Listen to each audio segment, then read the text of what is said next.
On the beat, turn the volume up. Game time, lights on, welcome to the zone.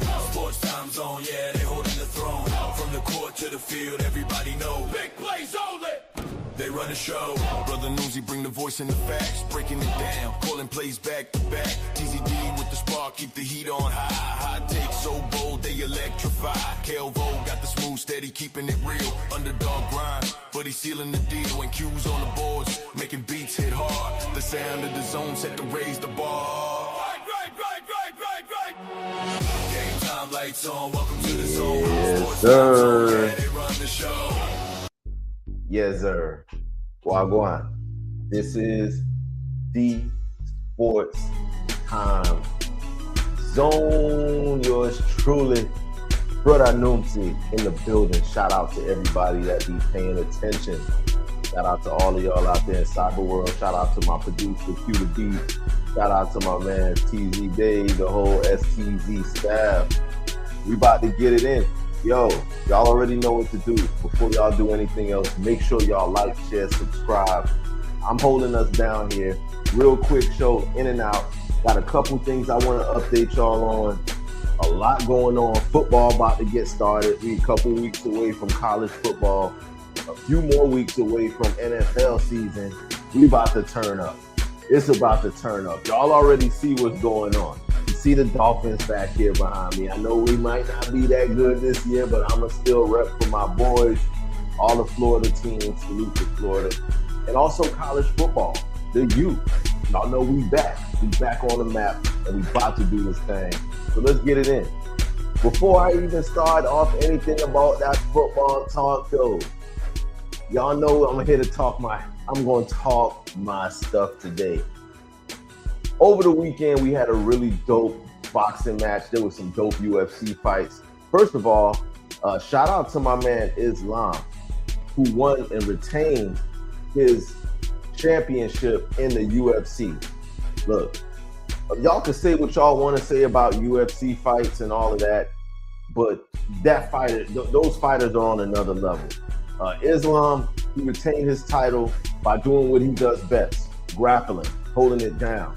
Shout out to Mackenzie in the female ranks. She did her thing, and she held it down too.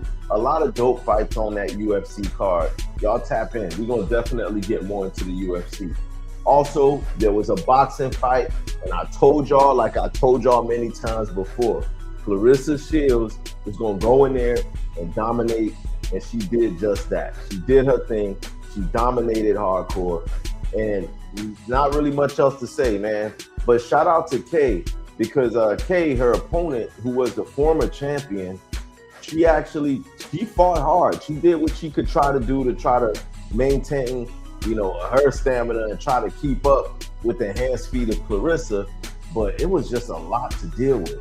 I mean, we got to keep it a buck, yo. Claressa is a lot to deal with in that ring, and she showed it. She showed what she does best. What I also wanted to point out in this fight is, I honestly don't even think this was Claressa's best fight. I've seen her fight much better than this. As I was watching the fight, I was saying, telling everybody, like, look, man, I don't know. Claressa, she don't look like this ain't her best fight. This is not the best that I've seen her in the ring. But she beat this girl into submission. They threw several towels in because they just didn't want to see Claressa continue to wail away at this girl. And for one, I'm glad they did that, because when she caught her with that big blow right before that one, I want to take it back a little bit further. No, that one right there, she knocked that girl silly. She knocked the Mario coins out of that girl's head. And she already had two big knocks on her forehead from Claressa pounding away at her forehead. Hey, Scott, you have nothing to hold your head down about. You did your thing. You were a great champion. You just ran into a better fighter, and it happens. Sometimes, in boxing, you run into somebody that's just better than you. In this case, Claressa was just levels better than her opponent. What I also noticed in this fight, too, was she's substantial. They say that this is her middleweight, is her natural weight. That's what her dad was saying. That's what a lot of people are saying. This is the weight that she normally or should fight at. But I noticed like her hand speed was sizzling. I mean, she got sizzling hand speed as it is as a heavyweight, but as a middleweight, it was definitely on display, and she definitely did her thing. So looking ahead, there's a couple of big fights that she said, she named some fighters that she said she wanted to fight. I ain't gonna go over none of those names right now because until I actually see any of them get in the ring with her, I don't know if it's really gonna happen. But as for right now, with her winning the middleweight championship and now securing a championship in each weight class, that is insanely unheard of. Like, you've never seen no other fighter that's done that before. And this is history. This is history in the making. So whether you like her personally or not, you gotta respect what she's doing. And I ain't trying to hear nothing about she picks and handpicks her opponents and all of that. She's fighting champions. She just beat a champion. And with her beating a champion, that means that she beat somebody that has some accolades. So not just that, everybody who she fights is a professional fighter. She's not just fighting some of you ratchet thoughts off the Ave and off the street. She's fighting trained fighters. So all of y'all that's out there saying that she ain't fighting nobody, she will dust the hell out of you and anybody that you know. And I'm not just saying that just to say it, but I'm saying it to be real, because I come from an era where you really can't talk about people that you can't beat up. You're not supposed to talk about people that you can't beat up. But in this era, people get behind the keyboard and they just let it fly. They talk about whoever they feel like, their mama, their cousin, whoever they think they want to talk about, they talk about them. But truth be told, you will get hands put on you. You will get hands, feet, elbows, shoulders, and all of that put on you if you call yourself trying to talk to somebody that you know can beat your ass. So let's just let that die. Let's let the whole narrative about she ain't fighting nobody, let all of that die. She went up and down in weight classes to try to find people to beat her. And if you can't name anybody who's capable or worthy of fighting against her, then just don't say nothing at all and just shut up and enjoy this greatness, because that's what you're witnessing. Greatness. It was really dope to see. It was a sold out arena. She sold out the arena. Everybody was there. All of the celebrities showed up to support Claressa. There was no, drama. There was none of that. Everything went down as it should have. Lotto did walk her out. Now, that was crazy work. I mean, I ain't no big Lotto fan. I ain't a fan of Lotto or her music or nothing like that. But she did walk Claressa out. Claressa was hyped up. The vibes was good. The energy was high. So yeah, that's why I'm going. So make sure y'all like, share, subscribe also. And if you saw the fight, drop in the comments what you thought about the fight. I mean, were you impressed at all? If you were not impressed, what would you have liked to see differently in the fight? Were you going for K-Scott? Were you going for Claressa? Drop in the comments and let us know what you noticed and what you observed when you were watching that fight, other than her corner throwing in the towel, saving that girl, because she was getting the hands and everything put on her. She was getting the holy breaks beat off of her. So shout out to the corner for recognizing that, and also for getting her up out of there. Also, there was a big UFC fight that same night as well. And shout out to the UFC, because I've been watching UFC since it came out, like way back. I ain't going to age myself, but I've been watching UFC for a long time. And the sport has evolved a lot. Like, all of the different techniques of fighting, all of the different combinations of fighting. You have grapplers who can also kickbox. You got stand-up boxers who can also grapple. And, you got submission experts who are now good with their hands and they're good on their feet. So you're getting a lot of well-rounded fighters in the UFC. And that's what I like to see. The sport has evolved into what we see now with the UFC. Them Islam boys, I tell you, them Muslim Russian cats, all of them boys are fire. And I'm talking about going from Magomedov to this new Islam cat, to all of these other brothers, these Muslim Russian cats with the big beards. All of them boys can fight. They be fighting bears in their off season. They train against Grizzlies and whatever the hell else they got up in Russia, Uzbekistan, and all of these other countries. But these boys can fight. And Islam, he did his thing. It was a dope card. There was a lot of fights, and a lot of them ended up in knockouts. Some of them ended up in submission. Some of them were decisions. So it was a well-rounded UFC card. I'm looking forward to the next UFC card. And I'm going to open up my lane a little bit more with the UFC because I feel like not too many podcasters are giving the UFC the light that it should have.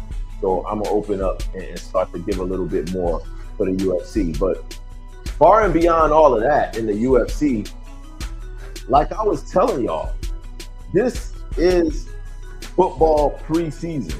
There was some preseason NFL games. The college football preseason is brewing up. And from what I heard and from what I understand, they just dropped some college rankings. Now, y'all already know how I feel about preseason rankings for college.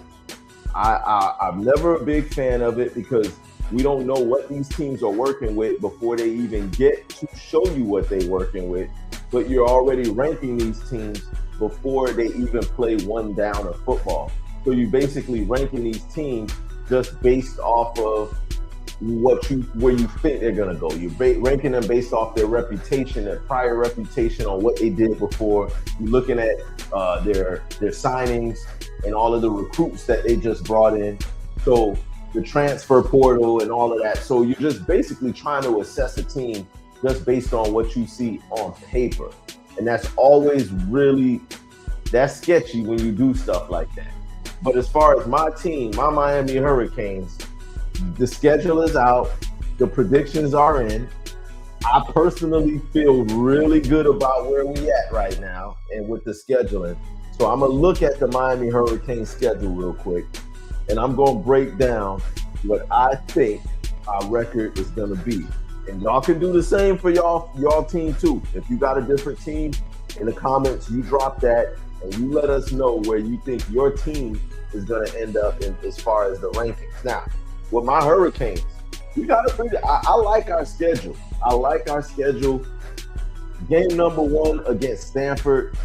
The win probability, according to Vegas, is 94%. I agree with them. I think we're going to whack Stanford. I think this is like a nice tune-up game for us to kind of really get our feet wet and see what we're working with as an offense. Remember, we got a first-year quarterback. Well, he's first year with us.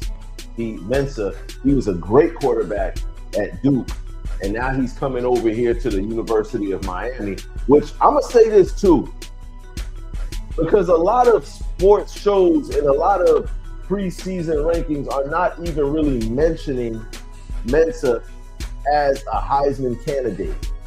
I think he will compete for a Heisman Trophy at the end of the year. I think when the smoke clears at the end of the year, he will be a Heisman candidate. Remember, I said that.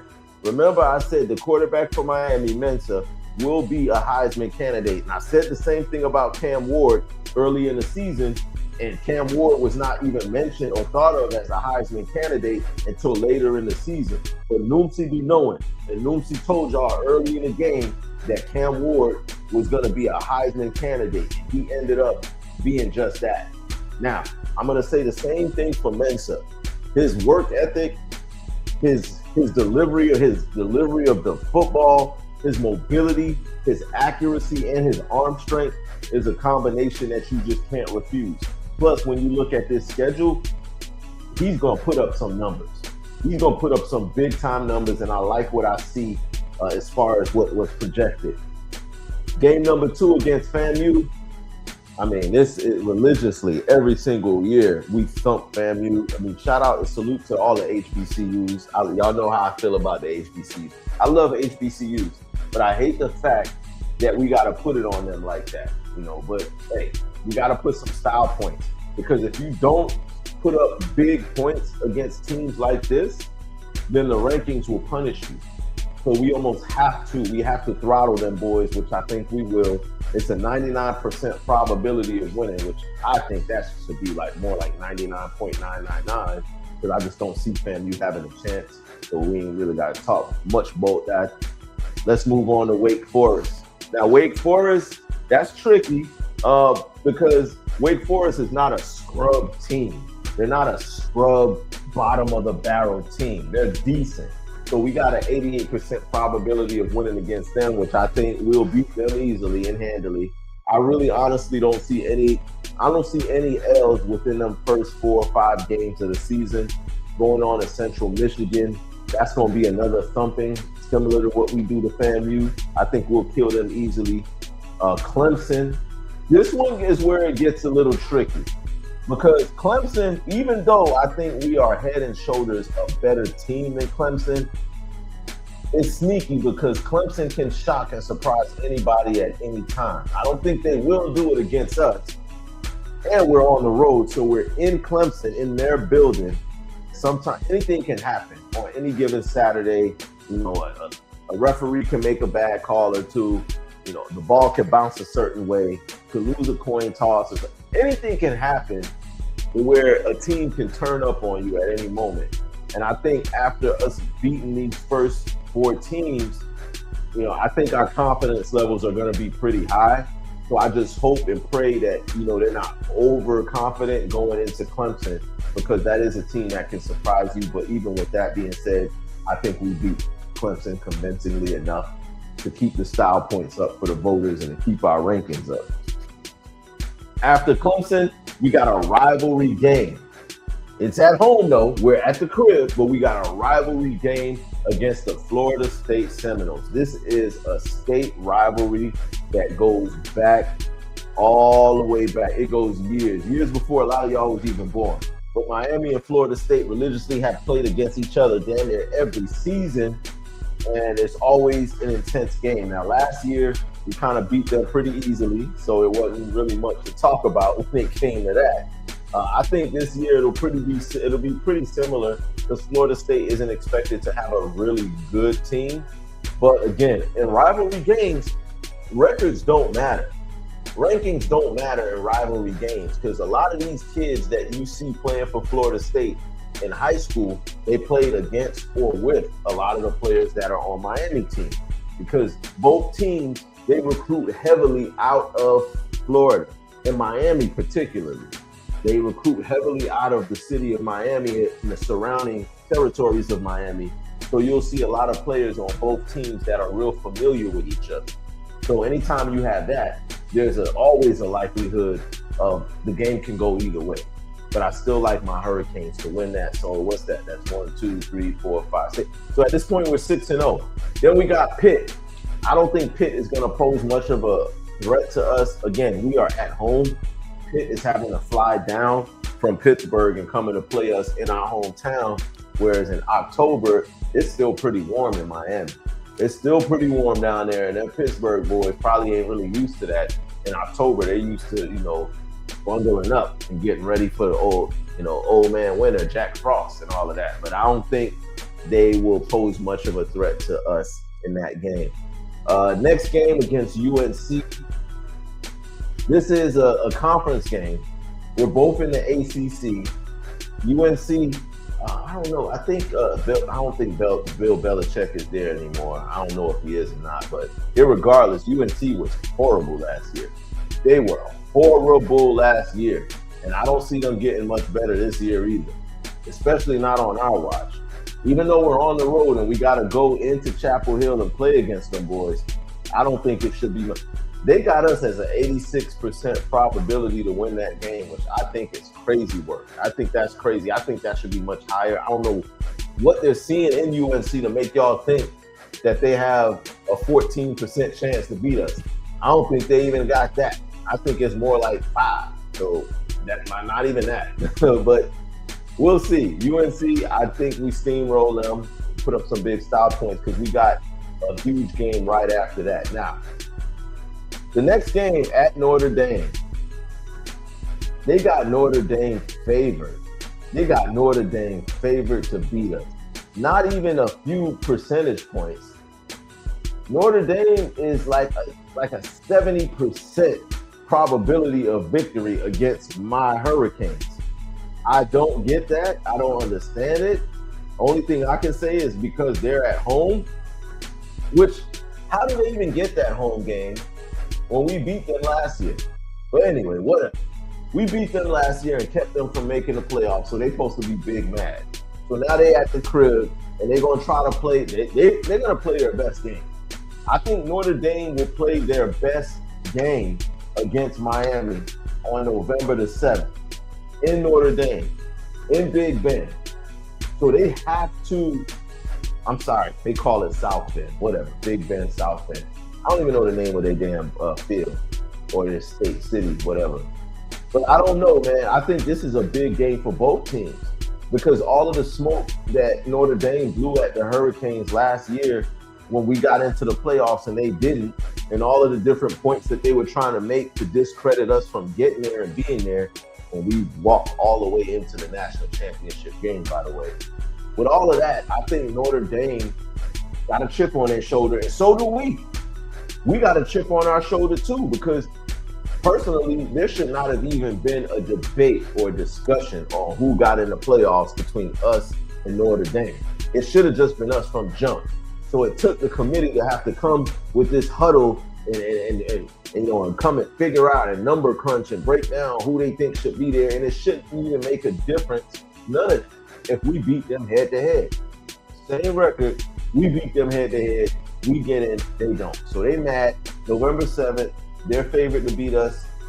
I still think we come out victorious in that game. So I like us in that game. We got Duke right after that. And Duke is coming to our town. Our quarterback, Mensa, was Duke's former quarterback. So I think this might be one of them games where he really goes off. I think this might be the game right here where he puts up Heisman numbers. This is the game where I think it's probably, by this point of the season, people are starting to finalize their Heisman votes because it's like 3 games left.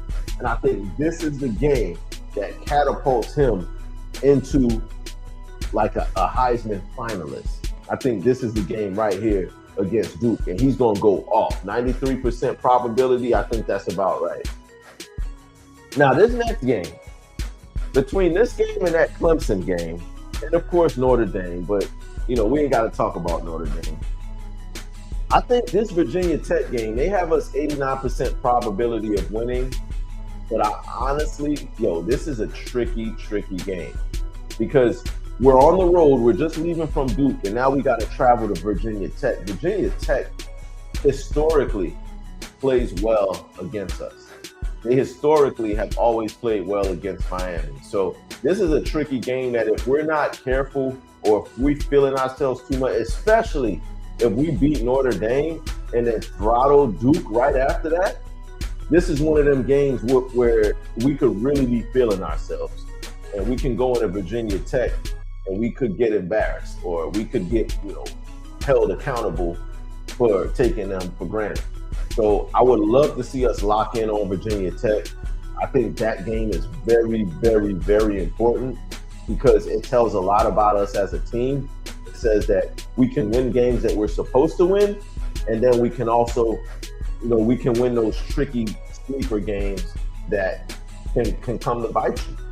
It can come, it's a trap game is what they call it, where you trap yourself into believing that you can just beat anybody, but then the team wakes you up and brings you back to reality. So I'm hoping that we can clear Virginia Tech, especially if we lose any of these games before that, like especially that Notre Dame game, especially, and then that Clemson game earlier in the season. That Virginia Tech game, I think that Virginia Tech game is more important than people want to let on to, depending on how these other games with Clemson and Notre Dame turn out. So I would like to believe that we're going to run through them. And then Boston College, I think that's just a throttling for BC. They're sitting there at the end of our schedule. So this is probably going to be a must-win game for us. If we won out all the way up to this point against Boston College, we know that we have to defeat them soundly to maintain our undefeated record through the season and get a no-brainer bid into the playoffs as a high top seed. If any of these other games go awry, then that Boston College game is even more important, because if we're a one-loss team going against Boston College, then we need to really dish rag them to prove to the committee that we're just not any one-loss team. We're a one-loss team that could have been perfect. So I think we go into Boston College and we beat the holy brakes off of them. So actually, Boston College comes to the crib, and we're going to beat the holy brakes off of them in our house. So I like that game, and I think we win that soundly as well. So that's what it looked like as far as for the college football season. I think my Hurricanes are in a good position right now. The U is back. The U is back. For those of y'all that was talking all that smoke last year and talking all that jazz about the U and all that, yo, we back. Y'all gonna have to see us this year. I don't care nothing about none of y'all other schools, y'all other teams. This is the year that we have to do it. And I think this is the year we do. We could have did it last year if Carson Beck doesn't throw it. I ain't even gonna talk about last year. This is a new year. This is a new year. My team is here. Shout out to the U. And yeah, we're gonna do this. As far as the NFL season coming up, it's a lot of storylines in the NFL. I'm gonna save most of that for when my man Q the Beat gets here, my man TZ Dave gets here. We're gonna break down the whole NFL season. We're gonna talk about all of that and what's coming up. We got our top 10 quarterbacks, we got our top 10 running backs, we got our top 10 wide receivers, we got all of that. So y'all make sure y'all keep it locked and stay tuned for all of that. All I'm gonna say that about my Dolphins is, Lord have mercy. I'm just glad we got other teams in Florida other than my Dolphins. I'm going to ride for my Dolphins no matter what. I'm going to always rep my boys. But there's enough room for me to root for other teams in my state. So Jacksonville Jags, y'all are on the clock. Y'all are on the clock. And salute to my boy Diesel, who is a Tampa Bay fan. And all y'all Bucks fans and Bucks Nation and all that. Y'all know why I won. So y'all make sure y'all lock in and tap in. This the NFL season coming up, college season coming up. Shout out to the GOAT, Claressa Shields. Shout out to Islam Makhamedov in the UFC and all of that. All of the winners, all the big winners over the weekend. Salute to all of y'all. But we got college football and pro football coming up. Y'all make sure y'all like, share, subscribe. Y'all make sure y'all continue to show love in the comments. And y'all make sure y'all share the video. This is the Sports Time Zone. But I know I'm sitting in the building, and we are. Oh, Lil Duce, peace and quiet. Y'all holla at your boy. Sports Time Zone. Oh. Peace and quiet, turn the bass up loud as it go. Exchange that peace for violence. Everybody get on the floor. Say everybody please get on the floor. Flesh like a wrestler, like John Cena. They can't see me, but they smell me though. I bet they smell me though. Feel like I'm slug. I got so many flows. You get a bat like Santa, you gon' have too many hoes. My name Duce, but I couldn't go for some Don Julio. I'm too far, so babe, I need two of them.